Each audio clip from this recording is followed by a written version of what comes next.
اگر بچوں کو، آنے والی نسلوں کو ہم یہ سکھائیں گے نا مال اکٹھا کرنا ہے، پیسہ بنانا ہے، تو وہ ہم سے بھی پیسہ ہی بنائیں گے۔ ہاں، جب ان کو بنائی مشینیں دیا پیسہ کمانے کے، تو ابا جی سے بھی کہیں گے ابا جی تسی کماندے کیوں نہیں کچھ، وہ اچھا سا بزنس کریں۔ یہ خود غرضی اس کو نکالیں اپنی زندگی سے، اس کمزوری کو دور کریں اپنی زندگی سے۔ تو یہ 4-5 باتیں میں نے آپ کی خدمت میں عرض کی۔ ایک مجھے کہا گیا تھا کہ یہ جو ابھی قرآن مجید کے بارے میں عرضہ سرائی ہوئی، اس پر آپ کچھ کہیں، تو میں کئی مقامات پر اس حوالے سے گفتگو کر چکا ہوں۔ میں صرف آپ حضرات سے ایک بات عرض کروں گا، ایک تو اپنے دین کی غیرت پیدا کریں، اور دوسری میری آپ سے گزارش یہ ہے کہ آپ ایک بات کو اچھی طرح سمجھ لیں کہ ہم جب کمزور ہوتے ہیں پھر دشمن طاقتور ہوتا ہے۔ امت مسلمہ کے جتنے بھی سربراہان ہیں، لیڈر ہیں، وہ دین کے لیے تو کھڑے کہیں نظر نہیں آتے۔ وہ چیزیں کیسے بہتر ہوں؟ کفر کو جواب کون دے گا؟ اور جہاں تک ہمارا عوامی سطح پر ماحول ہے، میرا آپ سے اور اپنے آپ سے سب سے سوال ہے، ہمارا قرآن پاک کے ساتھ شغف کتنا ہے؟ میں آپ سے ہاتھ نہیں کھڑے کرواتا، کچھ نہیں کہتا، بس اتنی بات کرتا ہوں کہ آپ اپنے دل سے پوچھ لیں، میں اپنے دل سے پوچھ لوں کہ آج صبح سے ہم نے قرآن پاک کھولا ہے؟ میں آپ ہاں نہ بھی نہ کریں، بے شک میں نے کہا دل سے پوچھ لیں، دل کو مفتی بنائیں۔ قرآن مجید سے ہمارا پیار ہونا چاہیے، قرآن مجید کو ہمیں سمجھنا چاہیے۔ قرآن مجید ہمیں تدبر کا درس دیتا ہے۔ جس توجہ کے ساتھ بچوں کو اٹھا کر کے اور سکول لے کے جاتے ہو، کیا اس سے آدھی توجہ بھی اس کام کو دیتے ہو قرآن پاک؟ ہم نے تو عجیب، میں تو کئی دفعہ کہتا ہوں جو بچہ نکما ہوتا ہے اسے مدرسے میں چھوڑ جاتے ہیں، نکما، لیکن اللہ کی شان ہے نا، آپ نے نکما سمجھ کے چھوڑا تھا، اللہ نے اسے امام بنا دیا، وہ سب کا امام بن کے آگے کھڑا ہو گیا۔ تو قرآن مجید سے اپنی فکری دلچسپیاں پیدا کریں، کم از کم ایک رکوع قرآن پاک کا ترجمہ اور تفسیر کے ساتھ پڑھیں، اور غور سے پڑھیں، اور اس پر تدبر کریں، اور اسے اپنی زندگی کا حصہ بنائیں، اور شعوری طور پر دین کے ساتھ جڑے۔ ہم شعوری طور پر نہیں جڑتے، ہم چیزوں کے حقائق تک نہیں جاتے جب تک ہم شعوری طور پر قرآن و سنت کے ساتھ نہیں جڑ جاتے۔ یہ ہمارے ہاں بچے کی شادی ہوتی ہے تو فرنیچر کا آرڈر 2 ماہ پہلے دیتے ہیں نا، اور شیروانی بھی کو 15-20 دن پہلے کہنی پڑتی ہے۔ تو نہ گھر شیروانی کی وجہ سے بستا ہے، نہ فرنیچر کی وجہ سے بستا ہے، یہ چیزیں تو گھر نہیں بساتی۔ چاہیے تو یہ تھا کہ ہم بچی اور بچے کو نا کچھ دن پہلے ایسی جگہ پہ لے جاتے، کسی معلمہ کے پاس بچی کو، کہ وہ انہیں مسائل بتاتے نکاح اور طلاق کے، گھر بسانے کے طریقے بتاتے۔ تو اس کا نتیجہ یہ نکلتا، یہ جو اتنی تیزی سے طلاقیں ہوتی ہیں اور صبح شام مسئلے طلاق کے آتے ہیں، یہ مسئلے درپیش نہ ہوتے۔ اتنا سوال طلاق کا پوچھا جاتا ہے، بہت سارے لوگ ہیں 3 طلاقیں اکٹھی دے کے پچھتاتے ہیں۔ اگر انہیں مسئلے کا پتہ ہو، غور کریں، تو بڑے سارے گھر بچ جائیں۔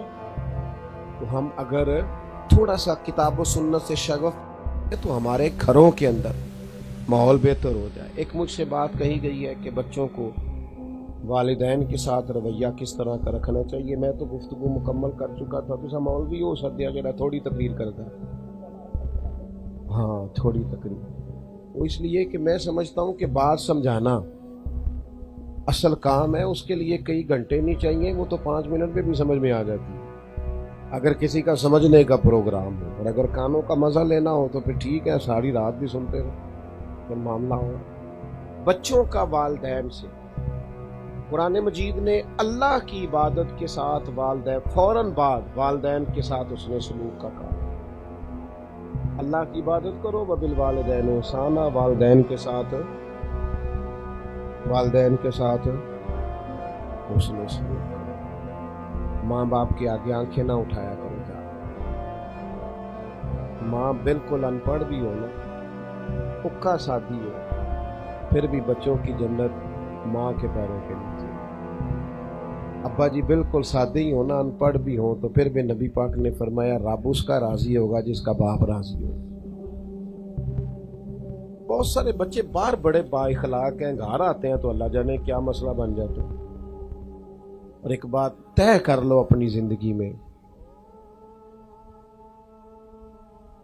کہ جو لوگ اپنے ماں باپ کی جھڑکیاں برداشت کر لیتے ہیں نا، ان کی ڈانٹ سہ لیتے ہیں، انہیں پھر زمانے کی ڈانٹ نہیں کھانی پڑتی، زمانے کی جھڑکیاں نہیں انہیں سہنی پڑتی۔ ماں باپ، ایک حدیث پاک عرض کر کے بات ختم کرتا ہوں۔ ایک نوجوان نے کہا تھا یا رسول اللہ صلی اللہ علیہ وسلم، میرے والد صاحب مجھ سے پیسے مانگتے ہیں، کیا کروں؟ تو حضور نے فرمایا تو بھی اپنے باپ کا ہے، تیرے پیسے بھی تیرے باپ کے ہیں، جب ہیں ہی اسی کے تو مانگنا نہ مانگنا اس کا معنی کیا ہو؟ اپنے والدین کے لیے۔ ایک دوست نے مجھ سے ایک دن پوچھا کہ والدین چلے گئے تو کیا کروں؟ میں کہا 5 نمازاں پڑھیا کر۔ کہنے لگا نہیں، میں نے والدین کے لیے پوچھا تھا۔ میں نے کہا نماز پڑھو گے تو ہر آخری رکعت میں کہو گے ربنا اغفر لی والی والدیا، تو نماز پڑھنا تیرے والدین کے لیے بھی سلسلہ شروع ہو جائے گا۔ تو اس پر توجہ فرمائے، اللہ تعالیٰ میری اور آپ کی حاضری کو قبول فرمائے۔ محفل آگے چلے گی جی۔ اللہم صلی علی سیدنا مولانا محمد معدن الجود والکرم وآلہ وصحبہ وبارک وسلم۔ اللہ کریم ہماری حاضری کو قبولیت کا شرف عطا فرما، ہمارے حال پہ رحمت فرما، ہماری خطاؤں کو معاف فرما، ہم سے درگزر فرما۔ اللہ کریم اپنی خاص کرم نوازیوں سے متمتع فرما۔ اللہ تعالیٰ درگزر والا معاملہ فرما، عالم اسلام کے حق میں رحمت والے فیصلے فرما، پاکستان پر اپنا خاص فضل فرما، اپنی عنایات سے مالا مال فرما۔ مالک کریم بیماروں کو شفا دے دے، مقروضوں کو قرضوں سے رہا کر دے، تنگ دستوں کے رزق میں وسعت کر دے، جو نوجوان بے روزگار ہیں رزق حلال عطا کر دے۔ اللہ کریم جو تیری ذکر کے، تیری معرفت کے، تیرے محبوب کی محبت کے متلاشی ہیں، ان کے سینے اس محبت سے معمور فرما دے۔ جن دوستوں نے یہ خوبصورت بندوبست کیا، جو تشریف لائے، سب کو بہترین صلہ عطا فرما۔ دنیا ہو یا آخرت ہو ہماری پردہ پوشی فرما، ہمارے حال پہ رحم فرما، ہم سے درگزر فرما۔ اللہ کریم تو اپنے محبوب پاک کے دروازے کی گدائی اور غلامی عطا فرما۔ جن دوستوں نے اس بزم کا بندوبست کیا، اپنے والدین کے اصال ثواب کے لیے کیا، اللہ ان کے والدین کی بخشش فرما، جوار رحمت میں وسیع جگہ عطا فرما، خاص رحمتوں، خاص برکتوں، خاص نوازشوں والا معاملہ فرما۔ رب اغفر وارحم وانت خیر الراحمین۔